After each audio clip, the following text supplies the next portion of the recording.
nation and also matters politics in the country, because besides being a MULEMBE leader, he equally is a national leader. Hashtag Morning Cafe, the numbers to call running down on your screen, or SMS shortcode also running down on your screen. Engage us this beautiful morning. We'd love to hear what you have to say on the same. And having been a Western leader for the longest of time possible, Mheshimiwa, one then would ask, why is it that we still talk about the elusive MULEMBE unity? Does it make you feel proud to have this conversation, or to even talk about that? I think I'm lucky in the sense that the constituency I represent is actually fairly cosmopolitan, yes, even within the MULEMBE nation, yes, in the sense that all the, the MULEMBE nation are actually 18 sub-tribes. Yes. And all these sub-tribes are settled in my constituency because it's a settlement scheme. So I guess I'm in a better position to talk about this.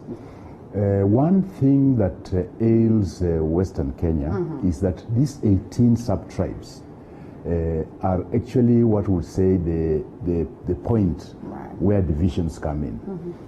Because when you look at the 18 sub-tribes, each of them have got different numbers. Yes. And the largest number by far are the Bukusu, who occupy, I would say, two and a quarter counties. And then the others follow. And that has always brought a rift. And if you realize from historical point, the leaders of the Luya nation, if you start from the pre-independence time, initially was Awori, who then was beaten by Muliro. Masinde Muliro took over that mantle. Yeah. Then after Masinde Muliro came Wamalwa Kijana, and in between we had Moses Mudamba Mudavadi as the leader, the purported leader. You realize that in all these demographics, the Bukusu seem to have been ahead. Yeah.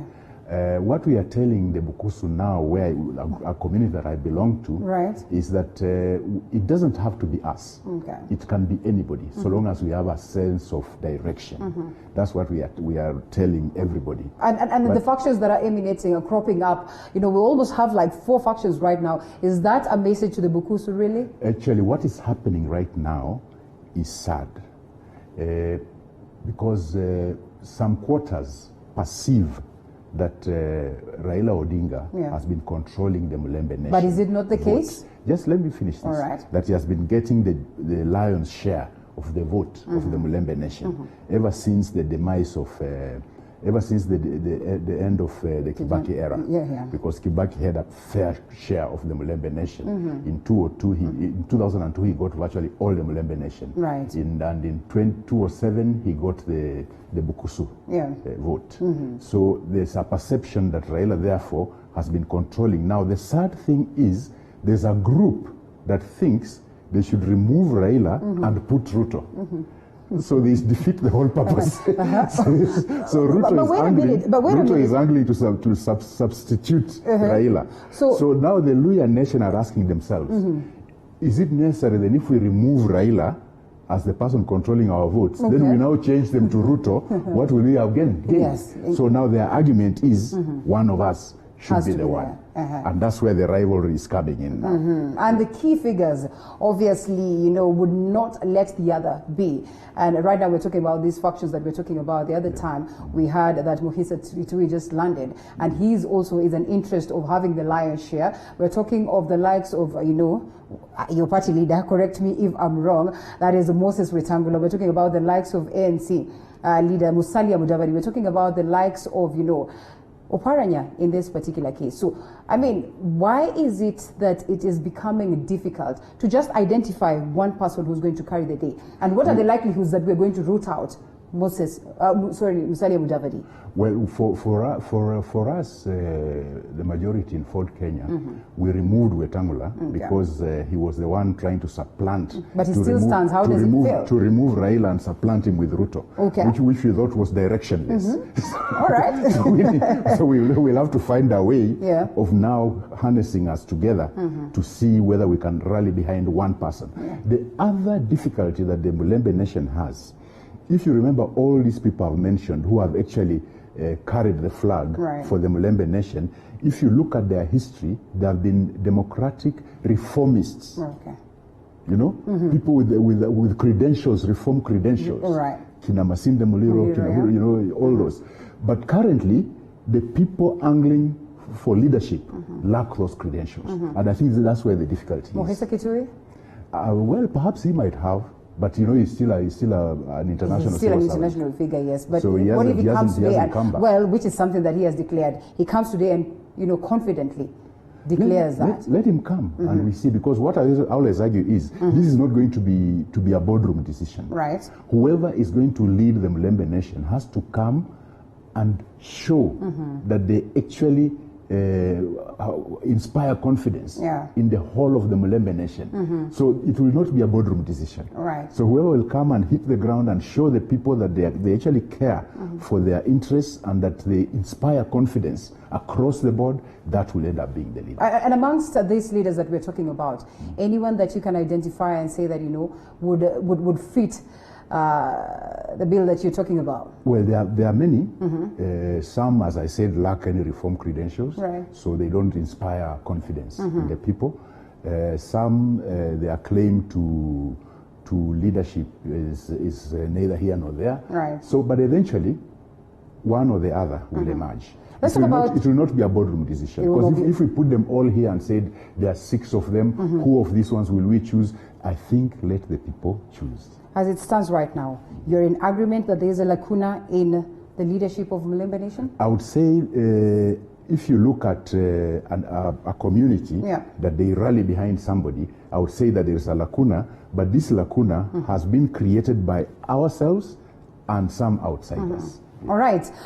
Do you suppose that the people themselves, you know, the communities, the common Mwananchi, the Wafula, the Nafula, are really interested in, you know, identifying this one person who's going to represent the Mulembe Nation based on the issues that they are facing right now? That's what I'm saying, that it will not be a boardroom decision. Yes. Whoever will come out and inspire confidence in that Wafula, in that Nekesa, you'll find that will carry that person. Why I'm asking this is because, remember, the other time, just the other day, there was some heckling that, you know, you faced, correct me if I am wrong, as you allegedly tried to delve into some bit of politics rather than address the issues that were ailing the workers of the sugar industry, the issues and everything. That one, I had already addressed the issues of the sugar industry.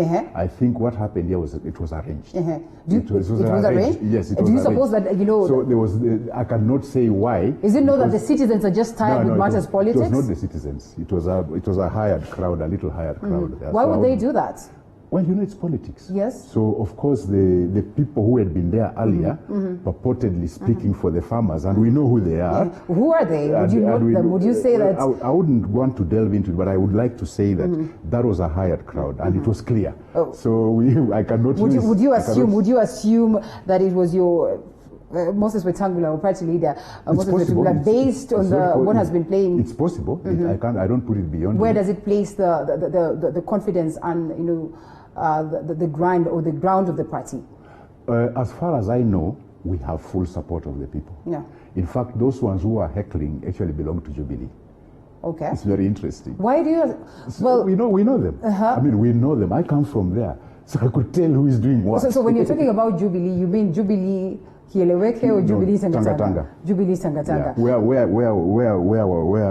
Moses Wetangula also belongs. You confidently say that he belongs there? But which MPs does he move around with? All right. They are Tangatanga MPs. Okay. Well, we will come back to that later on. And let's talk about multipartyism, the coming in of multipartyism, the introduction of Ford Kenya, a party that most of the Luyas embraced, a party that most of the Luyas looked at as an outfit that would guarantee them, you know, first of all, getting them to that point of the helm, at the top of the helm.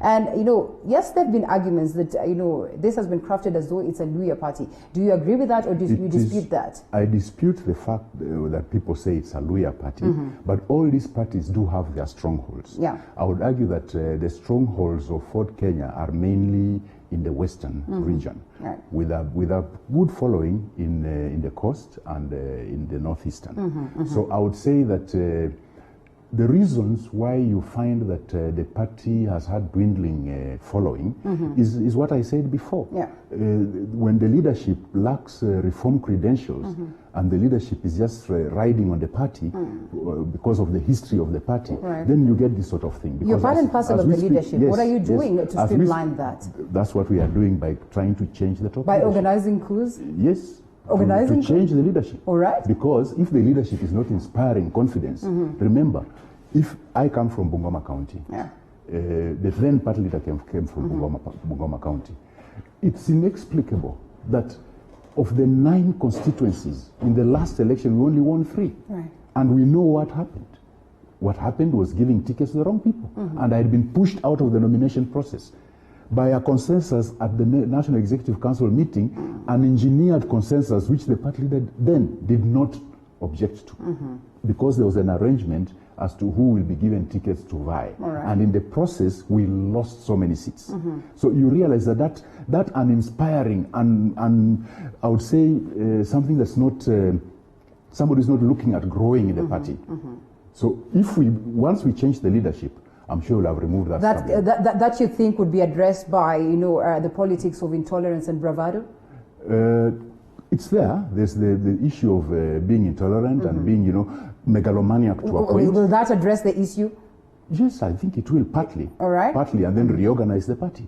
Because you see, a party like Ford Kenya, with a very rich history, where many people of my age and so on, and even the younger people who read the history of this country, they find that Ford Kenya had some reason for its existence. Right. But when you reach a point where you are neither here nor there, then you lose the inspiration, and that's why you find that most of the other Fords that existed are no longer there. Right. But Ford Kenya still exists because of the way it was crafted, And in the sense that right now many people don't know, but this party is represented in every constituency. just who owns Ford Kenya? Nobody should own it. All right. It should belong to the people.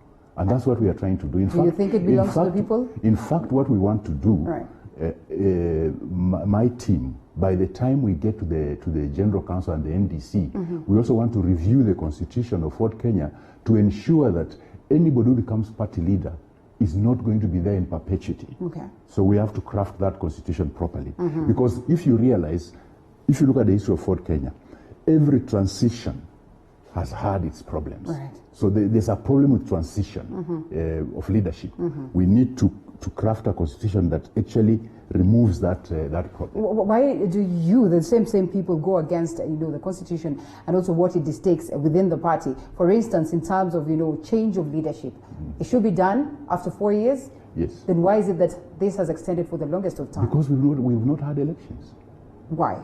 That's the question. That's why. now the question. Yes. You're part and parcel of the party. You're within the party leadership. Yes, and I tried to get this going. I tried to get this election. All right, your coup or but the there coup, was so the much planned opposition. coup, the planned coup was prematurely, say, aborted for that matter. No, it was not aborted. I think that's the. Tell us more. That's Tell what us they more. are saying, but it's not aborted. The fact of the matter is that the National Executive Council, which is entitled to do what it did, Yes. dismissed Moses Masika Wetangula. There were other things we were supposed to do to complete the removal.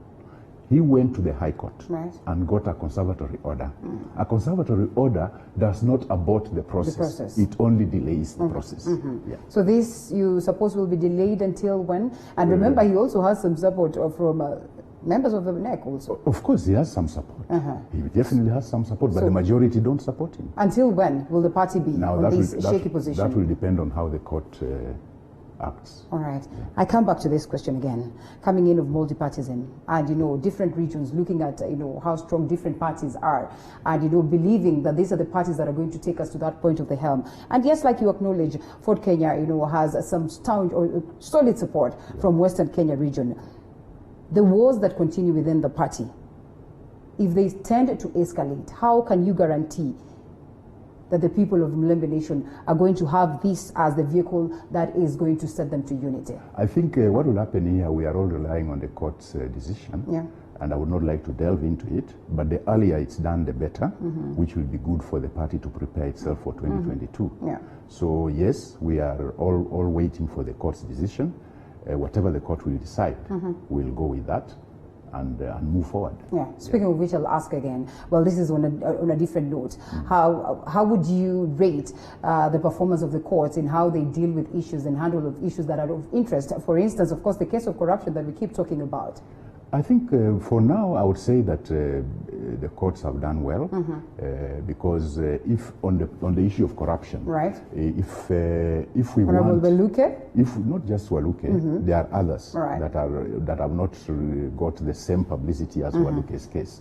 But I think I would say that the increased impetus on fighting corruption, I think it's commendable, and we should actually continue in that spirit. Because if we don't, then this country is in trouble. Yeah. Because you see, all this is related to politics also.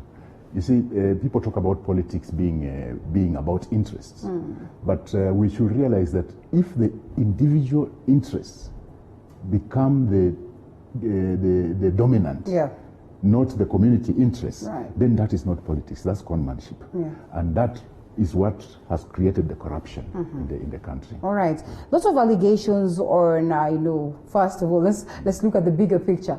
Africans are saying that, there's always the hand of the West, in running the activities within Africa. That's why Africa has not been able to attain what it is that it would have attained in years. We cannot blame the West entirely for our failings. Oh, yeah? Yes. Because some of the people doing this are well educated, even educated in the West, in the best Ivy League colleges.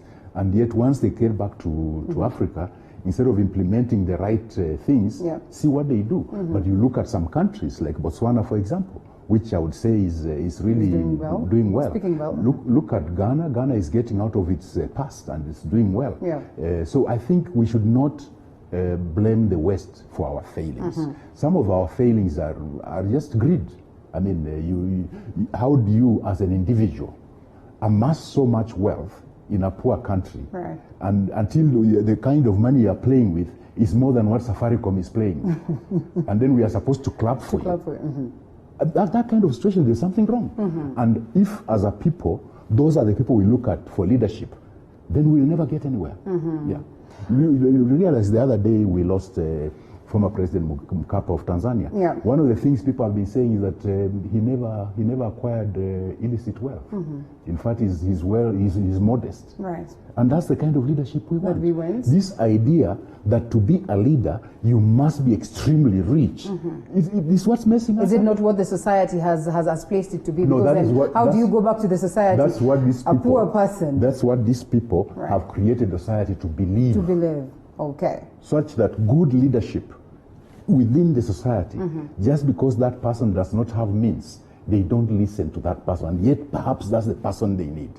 So it's these people, the leadership, who use wealth to climb to leadership. They have created that scenario, which is very unfortunate. All right, SG, I was bringing this analogy to bring us to this particular point, that there have been allegations that there's a hand that is, actively involved in separating the MULEMBE nation, separating Ford Kenya Party in particular as it stands. Would it be misplaced to say so? That's misplaced. That's exactly what I've been saying. People who think that there must be somebody who brought in money to Ford Kenya to do ABCD. That's thinking that we, members of Ford Kenya who decided to change the leadership, have got no brain. That somebody just brought money. That kind of transactional mentality. They are complaining that delegates were flown in, at this time of COVID-19. But wait a minute. Yes. How much is it if you've got 26 people who want to come into Nairobi, and you find that it's cheaper to actually get them on a flight here than to put them on the road? Why do they think it's difficult? I mean, they imagine that. You see, if they're comparing with the choppers that they hire, then that can be expensive. But this is a fixed wing. A fixed wing is much, much cheaper. So it's just a perception that they are trying to create, because that's the life they know. They don't know that people can be committed to a cause and actually achieve that cause. With pulling resources together. Like I was very shocked when they started blaming Atwoli. Just because we were in a meeting. We had a meeting, yes. Home. Yes. But Atwoli didn't even know that there was anything in plans of the coup. But it happened right after that meeting. In fact, we left that meeting early. Without having told him? No, but yeah, we didn't tell him. Okay. Because we were coming to receive our delegates. So we left that meeting early.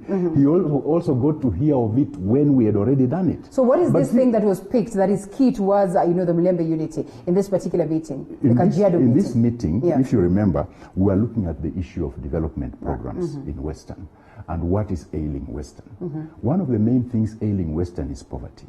And one of the things we identified as the cause of that poverty is the failure of the sugar industry. Right. So we had to craft a way of rescuing the sugar industry so that we can at least start giving people an income so that they have something on the table.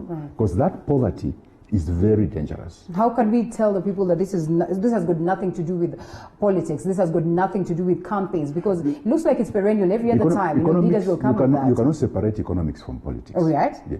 So campaign too? Economics and politics, they go hand in hand. So what is the guarantee that after 2022, because it's obviously then that the people will assume that this is a card that is being dished out courtesy of 2022. You see, right? If I'm dishing out goodies to you as an individual, it doesn't matter to go home your end goal. That doesn't help. All right. This is a situation where we are saying this is a community. They rely on the sugar industry. So let's ensure that the sugar industry is working so that each of them, through their own sweat, can actually do their cane farming and get some income. Why was there no extra effort to incorporate all, and I mean all the Western leaders? They were all invited. Why was there no extra effort? No, you cannot do an effort up to a certain point. You can't go and pull somebody from his house and tie him and bring him to the meeting. If he has been invited and doesn't show up, that's this romance between Moses Wetangula and ANC leader Musalia Mudavadi. I would say this is for Musalia. Right. I think they're saying that show me your friends and I'll know who you are. I think you better take it very seriously. Okay. Yeah. Is there a way that in this case one can root him out as a kingpin? Looks like he's the kingpin as it stands. I've just told Musalia that the saying that show me your friends and I'll know who you are, Musalia had better take that very seriously. Okay. Yeah. From that meeting, would you gather that the Mulembe Nation is ready to move forward together? Mulembe Nation has been ready to move forward ever since. In fact, the Mulembe Nation, by the way, does move together. It's the leaders who are divided. Let me give you an example. In 2002, they voted 96% for Kibaki. In 2007, the Bukusu side voted to a man for Kibaki, the rest voted to a man for Raila. Right. Come 2013, they voted for Raila. Come 2017, the same. So this thing of division of the Luya nation is about the leaders.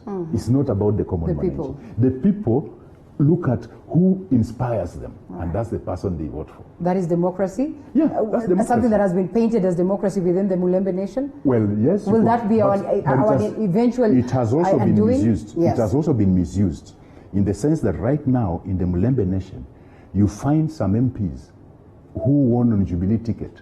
When you look at the ground, there's no MCO of Jubilee. Right. It starts raising questions. And then people say, the Mulembe Nation are always democratic. You see, you find that you have been robbed, but you are told no because you are democratic.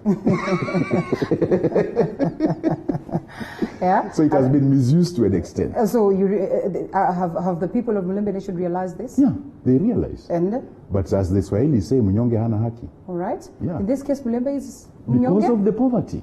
Because of the poverty levels. Holds the numbers. There's power in numbers. Yes, but the poverty levels are astounding. Are astounding. You know, in a situation where somebody tries so hard in a rural area to actually put food on the table. All right. Because the poverty levels are just too high. Are they not taking advantage of the numbers that they have to change this? Apart from the poverty levels, if you look at the unemployment index in the country, you'll find that in the Mulembe Nation, it's much higher than anywhere else. Should we face and then when you look at the quality of jobs that they hold, those who have jobs, if you look at the quality of the jobs that they hold, they're actually menial, the lowest of the low. So there is a problem in the Mulembe Nation. The leadership has failed the people? It's a leadership failure. It's a leadership failure. And also, I would say, something that has been has been sort of made so that the Mulembe nation believe that they are lower than everybody else, which is very unfortunate. SG, let's take a short break. We need to craft a situation whereby we start pulling the Mulembe nation out of the quagmire that they are in. With the same old leaders that have been there for years without They reforms? can't. That's why we are removing some of them. All right, Secretary General, let's take a short break on this one. Important that we invite you to be part of this discussion. The numbers to call down on your screen. The SMS short code is also right there. Hashtag Morning Cafe at Linda_Alela at TV47KE. Our Twitter handles. Let's get to hear what you have to say, the questions that you have for Simiyu this morning. After this break, we're right back with more.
Going to be some changes that eventually would lead Mulembe Nation at the top of the seat. They say that they've been part of the table for the longest of time, but not on the high table. I do not know. They say that they've played second fiddle for the longest of time. They've been briefcase carriers, and it is enough.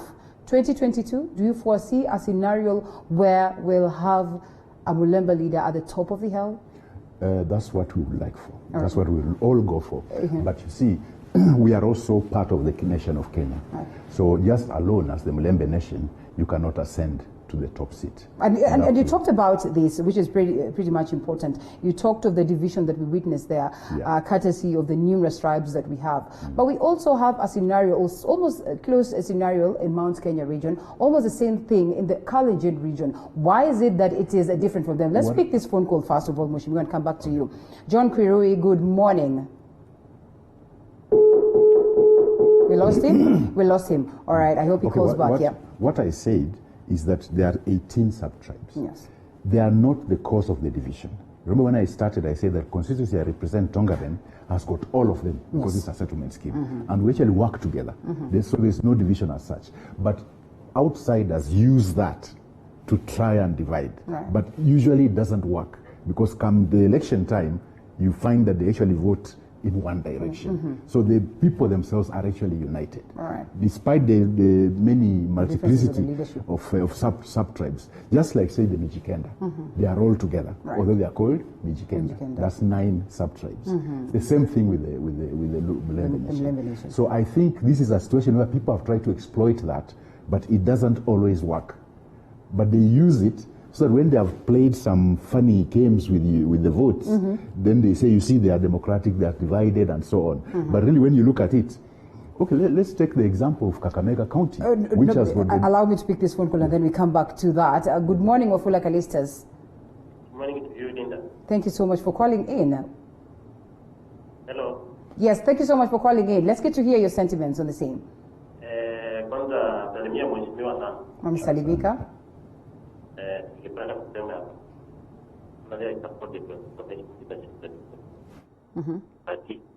we're not able to hear him well. Kindly raise the volume for us. Yes? No. Yes. Mheshimiwa Asante Pes to advance the transformation of leadership. Right. Yeah, in personalized support him. I wanted to tell Mheshimiwa that good things about MULEMBE nation and how we need to revive industry in our western region. Something that all of us will support. Right. I also want to agree with him that we need to, when we discuss about politics, we need to engage other people across the country for us to be able to compete at national level. That one I agree with him 100%. And the reason why we have issues in Western Kenya is the likes of Moses Wetangula, people who are selfish. Just imagine the Secretary General of Kenya is Simiyu, got by default because at that time he was the only elected MP. Then the organizing secretary is Mandu, the PA for Moses Wetangula. Shows how selfish this guy he is. Therefore, I support the conversation of transforming for Kenya leadership so that this party becomes a party of national. Pia ningependa kumweleza ya kwamba tumeongea vizuri kuhusu Dr. Muhisa Kitui. Mtu ambaye pia Wakenya wengi sio sisi tu watu wa magharibi. Most of Kenyans are saying that if Muhisa Kitui comes in, we'll be able to celebrate so that at least we get someone else competing the people that we are used to. Sasa mimi ningependa kumwambia Mheshimiwa Eseli, sisi tuko na wewe kabisa. How to utaja politics za Wetangula. Right. Hao ni watu wanataka kufuta kwa watu wengine. Mtalia tumekuwa na yeye anasema whenever wanaona watu wengine wanakuja wamekuwa ni watu wenye wana division in Western Kenya region. Na ningependa kuambia Mheshimiwa Eseli ya kwamba si lazima sisi wote tushikane. Kuna watu tutatembea nao, kuna watu watakataa. Lakini what will be very much important is when our people realize that here there is someone. Whether wana contest watu 100 kutoka Western, we don't care. Because unaweza contest na upate kura mbili. We have millions of votes in Western region. Therefore, we are telling Mheshimiwa to continue with the fight and we support him. Yeye ni MP wangu kutoka nyumbani. I know what he has done. Ni mtu ambaye alileta maendeleo na pia tunamsupport kupigania haki ya watu wote.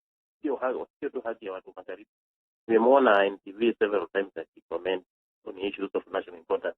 He's a very a simple person to support it. But here in future, we want people progressive. And I tell me it's very progressive. And the way he has advanced changes in Fort Kenya Party, I really support it. Let Wetangula retire. If he doesn't retire, we make sure that we reject him at the ballot boxes. Na mimi najua ya kwamba hata Moses Wetangula saa hii hiyo kiti yake ya senator itakuwa ngumu sana kupata. Because ni watu wamezoea kutanganya watu. Saa hii anapitana kwa sababu wanaona wanataka kutoa kama party. Thank you. Uh-huh.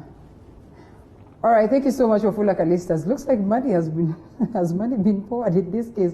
Wafula Kalistas have support sana. No. I think you see what I said is people had sort of despaired. Yeah. They despaired about the party. So of course, once we instituted the changes, they have now got the confidence back. And actually, when you go out there, the number of people roaring to come back into the party is astounding. You just find, oh, so we've actually done a disservice to these people. Okay. So it's like, for example, for me, I would drive myself. I would go into a supermarket in Kitale, for example, because my home is nearer Kitale than Bungoma. Yeah. And I would and nobody. But this time I can't. The moment I get to a supermarket, it's the whole crowd is out there. Yeah. So that's a sort of inspiration that people have got. Yeah. All right. Well, let's come to NASA coalition, and this is probably what could be informing the togetherness that we witnessed between these key leaders of within the NASA coalition. That is Moses Masika Wetangula and Mudavadi. I guess we have to pick this phone call, Mheshimiwa, again, and then come back to you. Dennis, good morning.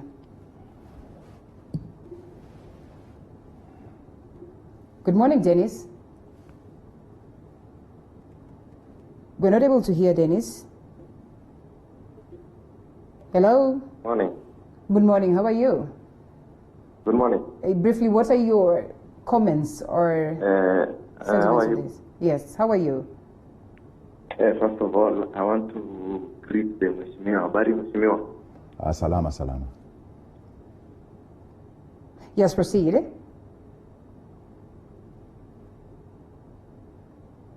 Hello? Yes, we can hear you, Dennis. Proceed. Habari Mheshimiwa. Salama, labda yako. Habari Mheshimiwa. Amesikia anasema salama. I guess there's some bit of some tweak right there.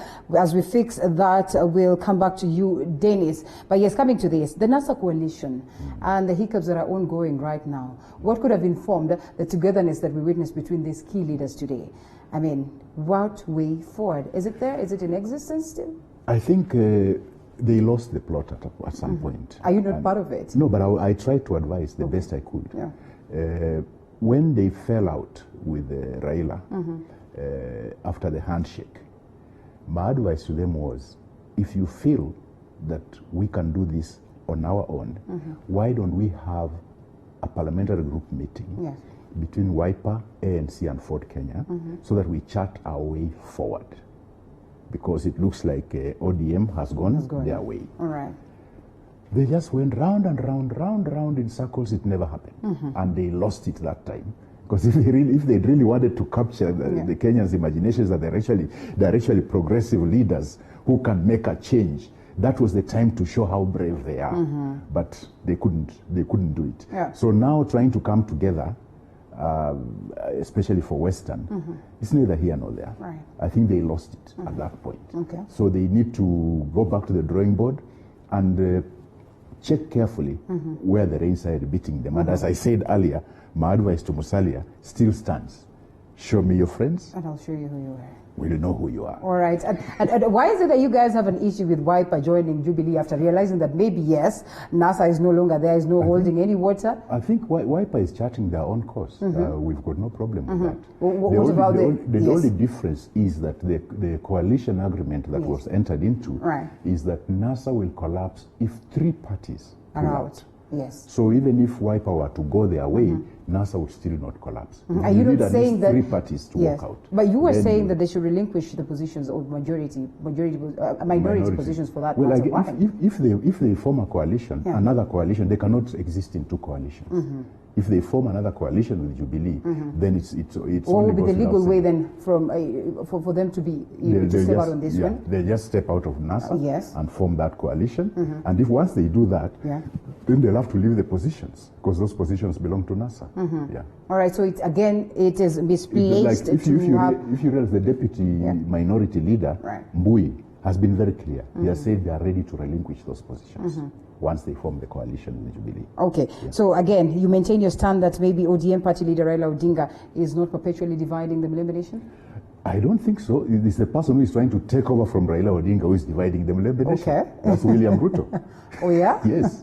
It was on record. Because I don't understand why they think lawyers are so stupid that we now, if Raila has been leading getting the majority of the Luya vote, now we remove him and replace him with Ruto. What's that? The division revenue bill, I think the division of course, revenue across the counties has come back again. And talk again, or speculations are that, Raila really wants the Mulembe nation to lose out on this. How is that? That's a question. How is that? Because the division of revenue, whatever that has brought a lot of controversy, actually gives population higher weight. Yeah. So in that process, therefore, the counties of Western will benefit because they'll get a higher allocation. But Vihiga in particular? It has been looked at wrongly. Right. If the BBI goes through and we devolve 35% to the counties, actually the counties that are arguing that they will lose will not have lost because they'll still have a higher allocation. Right. Then there is the equalization fund, which needs to be operationalized. In fact, that's the one they should be chasing after, to get the equalization fund operationalized. It should be able to compensate for any revenue losses that they will have in the so-called marginalized counties. Your expectation for today's session in regards to addressing this? My expectation is that devolution is about people. Yeah. It's about people. It is unfair that somebody in a county, a populous county, let's say Kakamega County, gets, if you go shilling for shilling, that individual in Kakamega is therefore getting something like 5,000, while that individual in a place like Mandera is getting 12,000. Right. If you compare, that is not that's not equity. That's not fair. That's not equity. So what would be the best? I think if there are any teething problems in this formula, they should pass it. Then try and get the amendments done, because already they had amended it. The Senate had amended it. Yes. So how do you amend something? Then now at the time of passing, again you refuse to pass it. Then why were you amending it? Okay. Yeah. So there is double standards here by the Senate, and I think. Do you suppose this will affect the BBI? It proponent of it? It shouldn't. It shouldn't. It shouldn't. What if it does? Well, if it does, that will be very unfortunate, because many of us are looking forward to the BBI to be able to correct some wrongs that are in the Constitution. Because when we passed this Constitution in 2010, we said that it is 80% good, 20% we need to change it. The others who said, let's change the 20% first before we pass it. Others said, let's pass it, then change the 20%. Right. I think now is the time to address the 20% through the BBI. Okay, on the professional perspective, what would be your ratings, or what would you say about how we have dealt with COVID-19 as a country as it stands right now? And in this case, in comparison to what is happening, with Tanzania or our neighbors, Tanzania, Uganda, and all that. If you look through the history of epidemics or pandemics, it's difficult to say who got it right, because usually this catches people unawares, and especially when you've got no cure. And it's like this one is viral, so getting a cure is difficult. Usually, it's difficult to judge who has got it right and who has got it wrong. I think it's a test of the health services. It's a test of the health services, because remember, UK with very good health services, the NHS system, has still faced a lot of problems. Yet they have got one of the best healthcare systems. America, with its skewed healthcare system, has had serious problems. I think what we need to do is we need to relook at our healthcare system. That is critical. We need to relook at our healthcare system, because if we don't relook at our healthcare system, it has already, the problems have been pointed out for us. So in fact, I've been saying that I don't envy His Excellency President Uhuru Kenyatta. He's the president at a very difficult time. A time when locusts come in. When you're trying to deal with the locusts, COVID comes in, the economy is crashing, and and here are people, not quite ready to come together as a nation and pull together. I think he's a president at a most difficult time in the history of this country. So it's not easy. Then brings me to this question. Even medical experts, you find them changing. Even WHO, you found them changing their advice, because this is a new thing. So as it evolves, it's guesswork. As it evolves, you find, so this is the issue. So everything is is new. Right. It's not an easy thing to say, oh, we got it right or we got it wrong. Because also, if you put lockdown, your economy crashes. Right. It's about people's livelihoods. Yet, you don't put lockdowns, you are losing people. So you are caught between... It's a delicate balance. A hard place and yeah. So it's a difficult balance to play. So right now, I think the most we can do is to advise people that frequent travels from the urban centers to the rural areas should be minimized. Right. So because most of the elderly live in the rural areas. So we should minimize those trips so we don't infect those ones who are more vulnerable. So it's a very dodgy situation that you need experts on it day and night, and they keep on changing their views so that if the advice today is different, tomorrow it might be different, and then people say, these people can't make up their mind. No, it's something new. And you see, it's happening at a time when global travel had become such a wide thing. That's why it managed to spread throughout the globe. Yeah. Okay, well, I have a program called Pledge Watch, and I'm looking forward to host you on the same. But before it gets to that point, do you suppose the people of Tongeren or the citizen of Tongeren constituency are well represented? They feel like they elected the right leader in the member of parliament and have received what it is that they would have wanted to receive from him? Well, I think I would say that I've done my best. I've dedicated my time to serving the people of Tongeren, and I continue doing so. Definitely in an elective position, you cannot say that you are 100%, but wherever there is an issue, I try to solve it. And as I said earlier, I concentrate on community benefit, not individual benefit. Because if you go for individual benefit, then you will not be able to satisfy everybody. But if you go for community benefit, then the community will be able to benefit more. Of course, I come from one of the agricultural rich areas of Bungoma County and this country. So when agriculture is not taken seriously by the national or county governments, then my people suffer more. Because they are agriculturalists, they grow maize, now they are growing sugarcane, and we are trying to diversify, get back to dairy and issues like that. So that you find that when agriculture is neglected, then Tongeren suffers the brunt of it.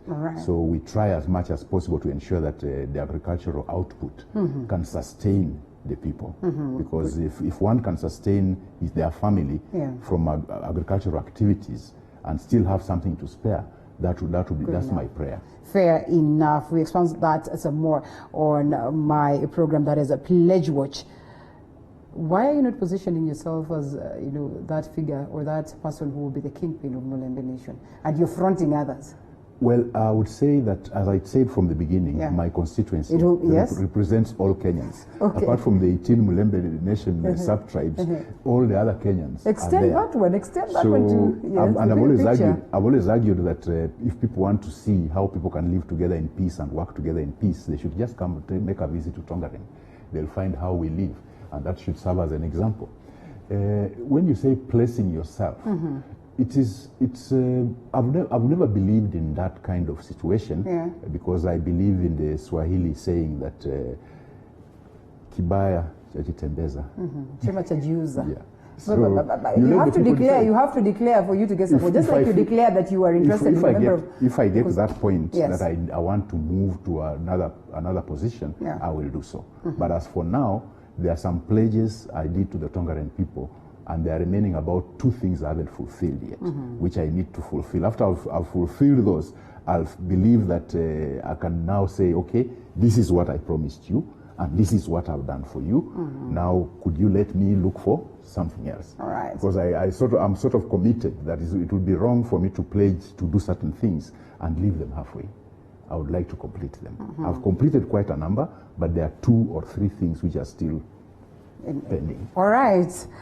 Honorable Member of Parliament Tongeren and Ford Kenya Secretary General Dr. Eseli Simiyu, thank you so much for your time this morning. So and also thank you so much for your feedback back at home. There's so much that needs to be addressed, but because of time, we won't be able to do that because we have a different segment coming up altogether, and that's what we'll be delving into after this short break. Thank you so much once again. It was great having you. We look forward to have more and more of this session, and we're coming back with more after this short break.